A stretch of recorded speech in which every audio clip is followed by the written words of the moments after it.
Right, so good morning, everyone, and thank you very much for attending this very exciting roundtable conversation.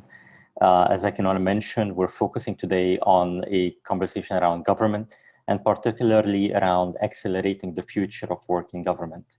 Our agenda is quite straightforward. We have a panel of experts and speakers from various government organizations that we're going to be speaking to today and picking their brain around the trends around digital government in our region. So we're going to start first by a quick welcome note and introduction, and then a fireside chat with our panel of experts, and then an open discussion with our panel of speakers from a customer side. I would like to first introduce our speakers. So we have Mohammad Sear, who is the Digital Government and Public Sector Consulting Leader in Middle East and Africa region in Ernst & Young. Welcome, Mohammad.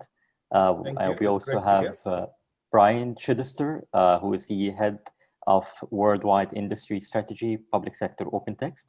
Hi, Brian. Hey, Karim. Thanks for having me. And then from a public sector standpoint, we have our esteemed speakers, Hussain Fardan, who is the Head of Innovation Center and Innovation Oasis Lab in Dubai Customs, Will Kemble-Clarkson, who is the Head of Innovation in Royal Commission of AIUla, Tom Chapin, Public Sector Lead in OpenText, and Mr. Abdullah Alghamdi, the IT Director of STC. Welcome, everyone, and thank you very much for joining us in this conversation. So before we begin our discussion, and as I explained, let us set the scene by talking about the fact that the next normal in government is something that everyone is looking at today in terms of how will the future look like in government and providing government services in the light of the era that we've been living in for the last more than a year and a half now, I guess. And we start by the fact that everything is going digital. As you would imagine, technology is becoming the epicenter of everything that government are providing today to citizens. But also the services that are being provided are more and more hybrid in nature, right?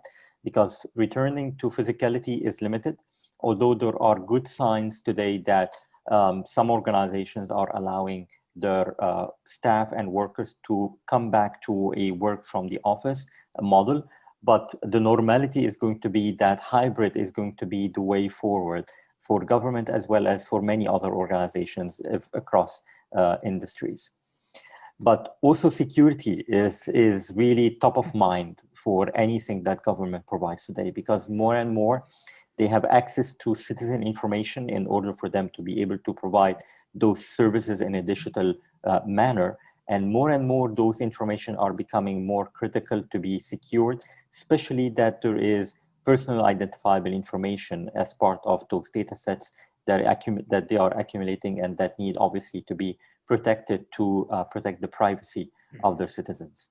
So really the next normal in government is becoming something that everyone is looking towards solving many of the dilemmas that it contains and that it obviously presents to a lot of government organizations. And if we look at some of the trends that are happening, particularly in the region of the GCC, we're looking at security, as we discussed, being something that is a top concern. So it's been estimated that from January 2020 to 2021, there's been 27% increase year over year on phishing sites. So today there are more than 2 million phishing sites that on a daily basis trying to aggregate information from users of those websites and obviously using them in a fraudulent manner.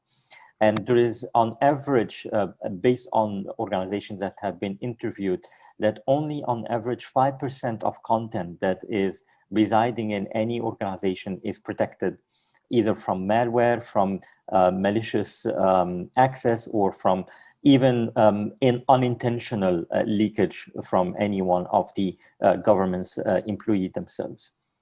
But from the other side, we're seeing that there is an uptake, obviously, in the visits of governmental websites. So There is around 2.5 million new visitors to government portals in 2021. This is up 56% from the same period in 2020. And again, based on interviews that have been conducted, around 89% of government executives saying that information that are being received through these government visits and that need to be shared amongst government entities is essential in order to improve the services that they're providing to the citizens. So data management and information management obviously is at the heart of exercises of this nature.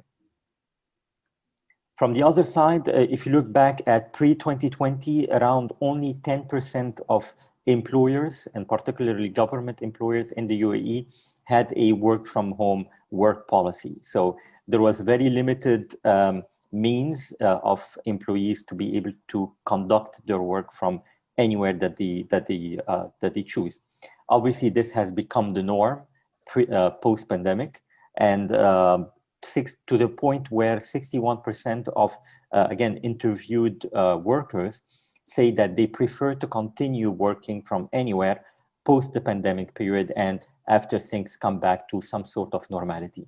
This shows obviously that this is a model that has proven to become successful, that has led to much more productivity regardless of the industry that the individual is working in, and that has really proved to be a feasible manner to be able to provide government services to citizens. But obviously what this means is that these government entities need to start looking at new HR policies and procedures that allow for telework in a way that allow for employees to be able to do their work from the place of their choosing, but also giving them a tool and a set of systems and capabilities that would allow them to be able to collaborate together amongst themselves in order for business continuity to really thrive. So this is why we're saying that the future of work, we've been talking for a long time about the fact that future of work is changing, but the fact is that it's always changing and it keeps changing, and it is something that needs to adapt to the way that things are happening and the trends that are taking place. Now, if we talk about how do you, as a government organization, achieve success in an era such as this, this is where, from an OpenText standpoint, we talk to our customer organizations about 6 actions to adopt on the trajectory to resiliency. And it starts by cloud. We all know that cloud has been, again, top of mind for a lot of CIOs and governmental organizations for a very long time. But really more than ever now, and specifically in the era that we're living in today, cloud is going to be essential for organizations who are adopting it to be able to address the infrastructure requirements that is obviously needed to be able to handle remote work and the new types of services that they're providing to the citizens. The other thing, as I mentioned, is collaborative applications and tools that are going to be as well essential in order to support the spike in productivity in remote work and support the sharing of information between the workers of an agencies and inter-agencies as well. Governance and information governance in particularly needs to be activated more and more, because it is a central, it's central to the decision-making process. Data is obviously at the heart of any decision-making process, and being able to have a proper and solid information governance model that protects and governs and controls this data that is being used as part of a service or as part of any project that a government entity is embarking on is extremely important. So control of information and being able to properly manage this information is extremely important. But also, this information is going to be part of the development of what we call touchless services or digital services that are obviously adopting the fact that social distancing is still something that we need to all abide to. And the fact that a lot of employers and citizens now are preferring more and more to use digital services rather than going to a government office or a branch. Plus the fact, obviously, that we're seeing a lot of government entities closing more and more of their branches and moving everything from a physical type of service to more and more digital online services, either through online portals or mobile apps. And as we mentioned before, as we accumulate and aggregate data through these services, data privacy becomes extremely important. So strengthening the measures and the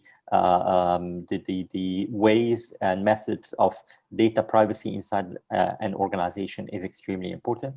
Not only that, but also the analytics that an organization needs to implement on those data sets in order to be able to understand the trends that are happening on the services that they're providing, and to be able to capture and enhance those services is also going to be extremely important. So all of those are actions that any organization, we believe, needs to take and needs to embark on in order to become a resilient organization from a governmental perspective today in the current era.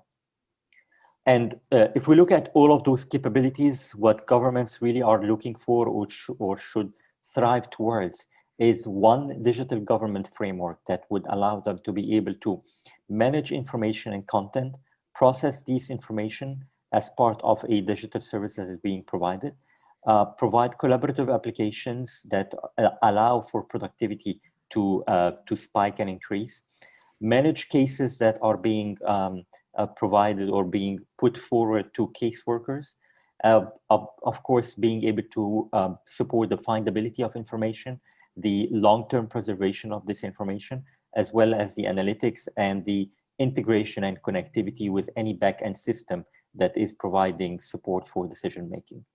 So all of those together, if put in one framework, this is how organizations today should be able to really become more resilient and successful in the face of change in the current, obviously, pandemic era. This was a quick introduction around the topic of conversation today.